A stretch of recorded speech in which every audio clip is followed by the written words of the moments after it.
200 Catholic professional women affirm their support of church teaching on the human person, sexuality, marriage, and the family. This coming ahead of this month's Synod of Bishops on the Family in Rome. They state in the letter, coordinated by the Catholic Women's Forum, "We see the teachings of the Church as truth, a source of authentic freedom, equality, and happiness for women." The letter goes on to say, "We believe that women should be prominent messengers of the truths contained in the Church's teachings." Mary Rice Hasson is director of the Catholic Women's Forum at the Ethics and Public Policy Center. Why write this letter now? Why is it needed? Two reasons, Brian. That's a great question. One is we're approaching the Synod, and so the context for our letter was really to send a message of prayer, support, love for the Holy Father and for the bishops, and to encourage them too. I think there's the second, and this is where the second reason comes in.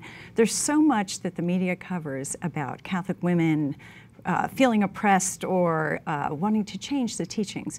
And we felt it was important for Catholic women who do support the Church's teachings, and there are a lot of us, to come out and to say that, and to say we see these teachings not only as true, but as something that contributes to women's flourishing. The Church has got it right. We saw a couple of excerpts from that letter, but what is the overall message here?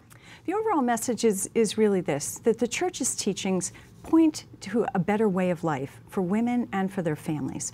And so the challenge is to live them well and to help families and to help women to see that truth and to live it well. It's not to change those teachings. And so we wanted to encourage the bishops and laity everywhere that we see that. And in our own experiences, we've seen the wreckage of the sexual revolution, and when these teachings are not lived well. So our experience tells us that the poor and the vulnerable suffer especially when these teachings aren't lived. And Pope Francis has really focused on the universal church, a much broader church than we might realize here in the United States. Your letter expresses solidarity with women in developing countries.